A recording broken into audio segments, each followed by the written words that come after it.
5 Scottish castles with hundreds of years of history. Families, betrayal, battles, and love have all resulted in hauntings within their ancient walls. The hauntings have been reported over many years and have been witnessed both by the people who work there and visitors. Let's get started. Deep in the woods of Aberdeenshire, Scotland, stands Crathes Castle.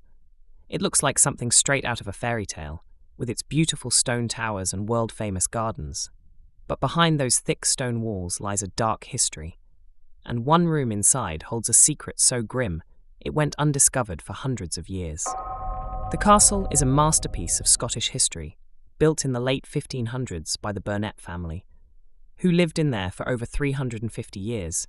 They had roots in the area dating back to 1323, when Robert the Bruce granted them land in the area.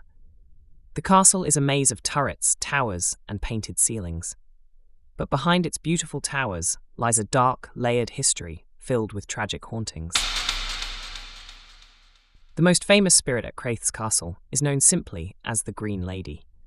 For generations, people have reported seeing the phantom of a young woman wearing a flowing green dress pacing back and forth in the Green Lady's room. She is almost always seen near the fireplace. Sometimes she is alone, gliding silently across the floor, but other times she is seen cradling a tiny baby in her arms. She never speaks to the people who see her, and she always ends her walk by vanishing straight into the stone hearth. For a long time, people thought the story was just a local legend. But during a major renovation in the 1800s, workmen lifted the heavy stone hearth of that exact fireplace. Hidden directly beneath it, they discovered the skeletal remains of a female and young baby. Local lore says she may have been a daughter of one of the Burnet lairds, or some say a servant girl who had a secret relationship with a stable boy. After giving birth, both she and the baby suddenly vanished from history, suggesting a dark cover-up by the family. High-profile guests have reported seeing her over the years, most notably Queen Victoria during a visit to the region. The Queen described seeing a strange green mist float across the room, which gathered into the shape of a woman picking up a spectral child before disappearing into the wall. The Green Lady is still active today.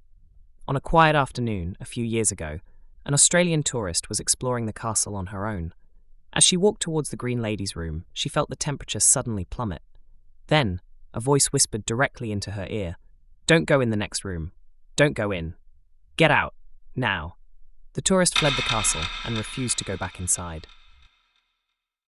The castle also has a second female ghost known as the White Lady, and this tale features clear names and a shocking act of betrayal. Centuries ago, a young woman named Bertha de Bernard stayed at the castle. She fell deeply in love with the young laird, Alexander Burnet, and the two planned to be married. Alexander's mother, Lady Agnes, was fiercely protective of her son and believed Bertha was far beneath their family status. She waited until Alexander was away from the castle for a night. During dinner, Lady Agnes secretly slipped poison into Bertha's food. By the time Alexander returned, his bride-to-be was dead. Alexander fiercely suspected his mother had something to do with it. The truth came out in a terrifying way when Bertha's heartbroken parents arrived at the castle to collect her body. As they stepped inside, Lady Agnes suddenly turned pale, pointed blankly into the empty room, and shrieked, She comes, before collapsing dead on the floor. Bertha's ghost, dressed in white, is said to walk the grounds and the track between the old lands and the castle every year on the exact anniversary of her murder. One of the strangest and most chilling records in the Crathes Castle archives doesn't involve a human shape at all. Staff and visitors have occasionally encountered a luminous, glowing block of ice moving through the dark corridors. It glides along at average human walking speed, turning corners and navigating the halls just like a person would. Every single time this glowing phenomenon is reported, the air temperature in the hallway instantly drops to a freezing chill, leaving witnesses with a deep sense of dread. Perched high on a cliff edge in Ayrshire, looking out over the waters of the Firth of Clyde, stands Culzean Castle. It's an absolute masterpiece of architecture, built between 1777 and 1792 for the incredibly powerful Kennedy family. But behind this beautiful grand facade lies a dark history of blood, torment, and no less than 7 recorded ghosts. Let's start with Culzean's most famous resident, the Phantom Piper. Deep beneath the castle foundation lies a dark network of damp, cold sea caves. Hundreds of years ago, the local people were terrified of these caves, convinced they were packed with evil spirits and demons. To prove them wrong, a brave local bagpiper stepped up. He volunteered to march right into the caves, playing his pipes loud and proud, and walk all the way through to an exit on a nearby hill. That way, the townspeople could just follow the sound of his music from above and see there was nothing to fear. He stepped into the darkness with nothing but his bagpipes and his loyal dog. Up on the cliffs, the crowd could hear the faint, muffled skirl of the pipes moving deeper underground. But then, right in the middle of a tune, the music just stopped. The occasional barks from his dog went completely silent. A search party scrambled into the caves with torches, but they found absolutely nothing. No piper, no dog, no tracks. They had vanished into thin air. But the story doesn't end there.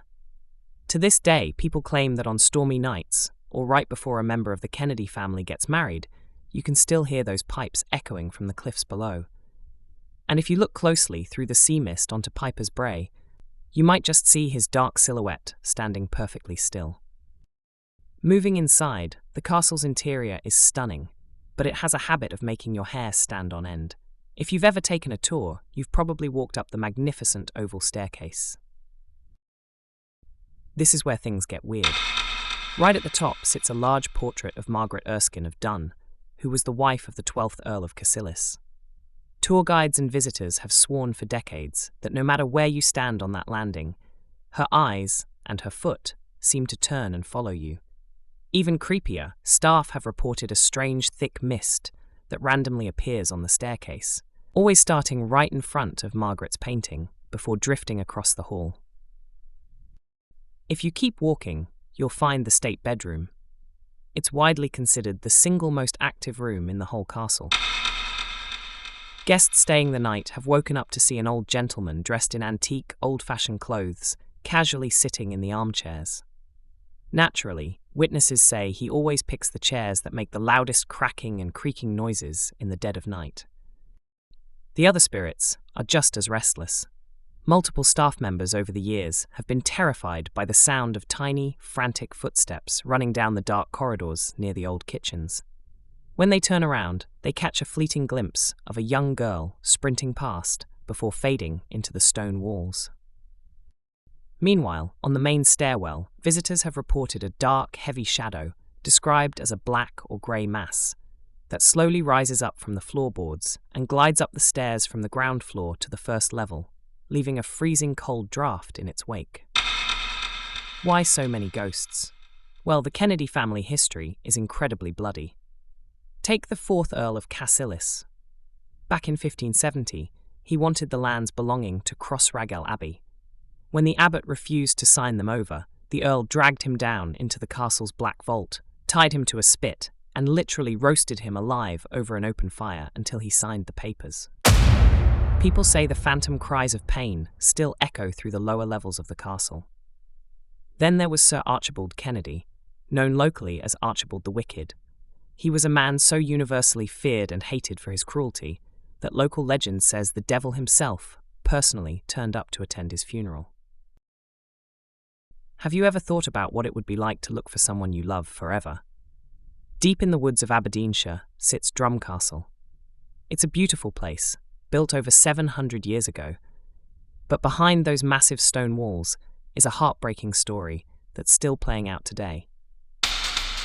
The castle gardens often have reports of seeing a little boy in old-fashioned clothes. He runs between the trees, looking like he just wants someone to play with.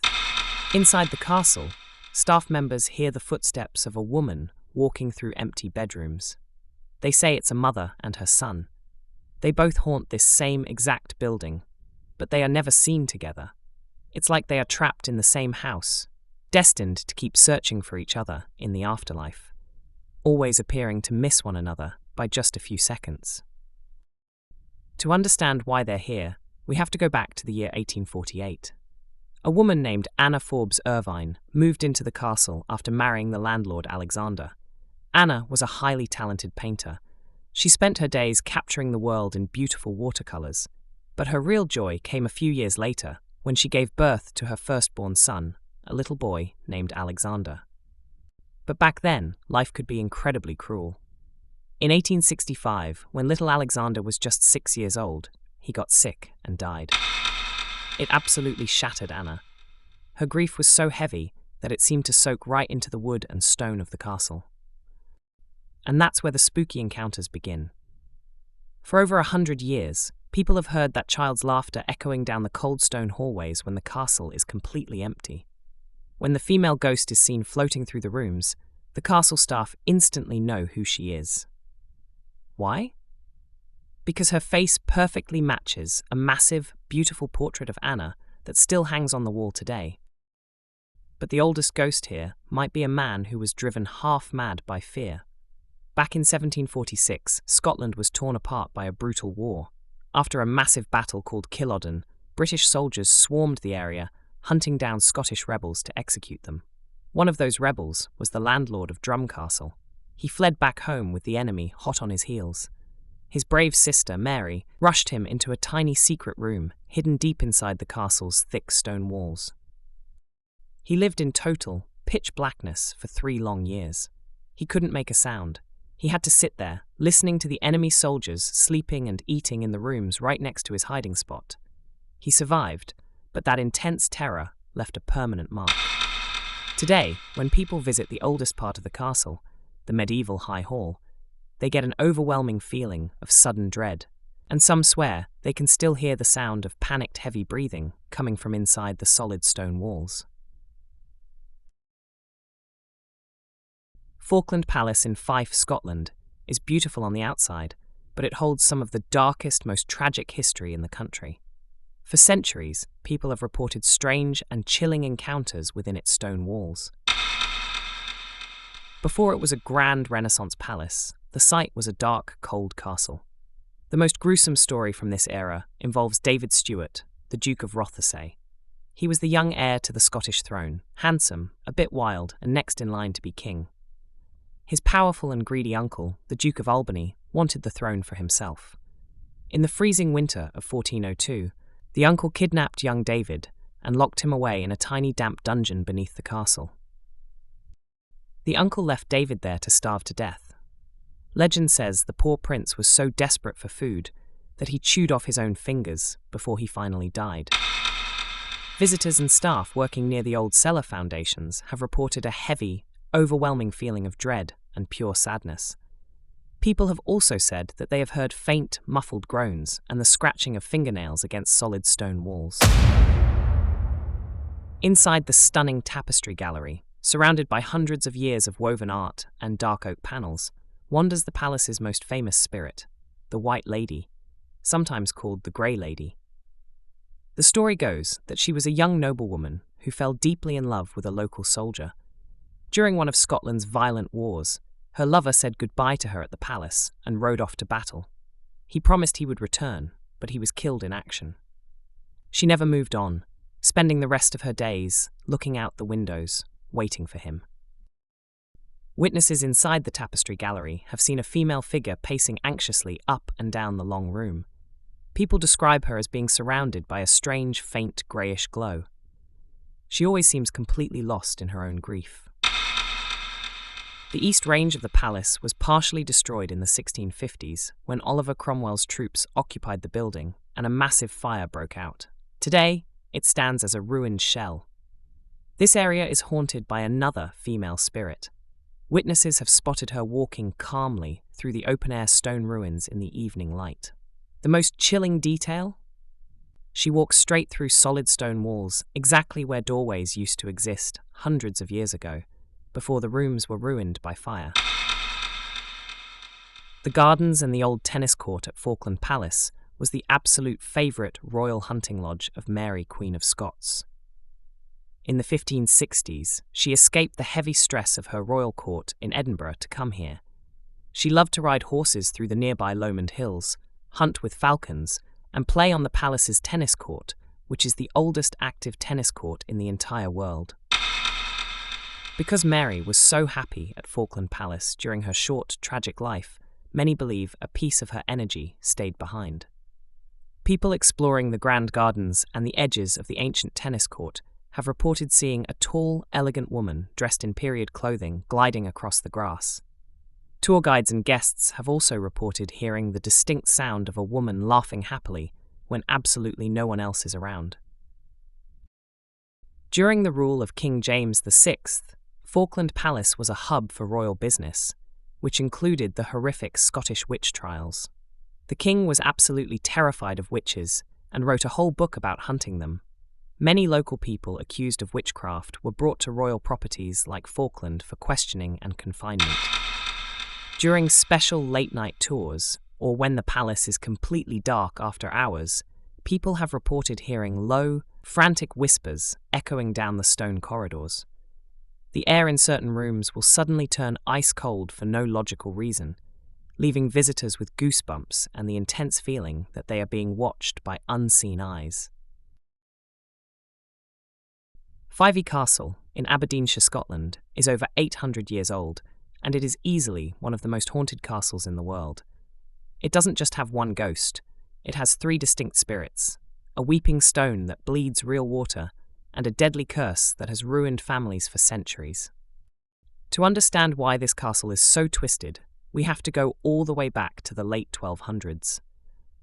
A famous local prophet named Thomas the Rhymer arrived at the castle gates during a massive storm. He just wanted shelter, but instead of letting him in, the castle guards slammed the heavy iron gates right in his face. Furious and soaking wet, Thomas cursed the castle right then and there. He declared that the castle would never thrive until 3 specific stones, which had been stolen from a sacred church, were brought back together. One stone was hidden in the highest tower, one in the lady's bedroom, and the last one was thrown to the bottom of a nearby river. Here is the creepy part. Only one stone has ever been found, and it sits in a bowl inside the castle today. Even though the room is completely dry, this stone literally sweats. It weeps real moisture, as if it's crying to go home. And because of that curse, for hundreds of years, almost no noble family has ever been able to pass this castle down to a male heir for more than 2 generations before their bloodline completely dies out. But the most active spirit here is known as the Green Lady. Her real name was Lilias Drummond, and she lived here in the year 1600. Lilias was married to the lord of the castle, Alexander Seton. She gave him 5 daughters, but no sons, and back then, that made her husband bitter and angry. He wanted a male heir, and he caught feelings for Lilias's younger cousin. To get rid of his wife, Seton locked Lilias away in a freezing tower room and literally starved her to death. She died broken and alone at just 27 years old. Months later, Seton married the cousin. On their very first night together in the bridal chamber, they woke up to that horrific scratching and wailing outside their window. The next morning, carved deeply and upside down into the stone windowsill, 50 feet in the air where no human could possibly reach, was the name Lilias Drummond. You can still see the carving today. Visitors who walk through that room say the temperature will instantly drop to freezing, and the room suddenly fills with the heavy smell of old rose petal perfume, right before a glowing green figure appears. If you think the Green Lady is unsettling, the Grey Lady is pure dread. In the 1920s, builders were renovating part of the castle wall when they accidentally knocked through a secret room. Inside the wall, they found the skeletal remains of Lady Meldrum, a woman from the 1200s who had asked to be buried inside the stone. The builders moved her bones to a proper graveyard, but that just made her angry. Ever since her tomb was disturbed, a grey, misty figure has been seen gliding through locked doors in that wing of the castle. Then there's Andrew Lammy, the phantom trumpeter. He was a poor musician who died of a broken heart after the local lord brutally kept him away from the girl he loved. Today, visitors see a man in traditional tartan standing near the high walls. When they walk up to talk to him, thinking he's a tour guide, he vanishes into thin air. Whenever people hear his phantom trumpet echoing from the towers, local legend says it means someone in the castle is about to die. Fyvie Castle still holds one final secret. Deep underground lies a sealed chamber. An ancient warning says that if any owner opens it, they will die suddenly and their wife will go blind. Twice in history, arrogant lords ignored the warning and forced the door open. Both times, the lords died shortly after, and both of their wives lost their sight completely. Today, the room is sealed tight, and no one dares to touch it.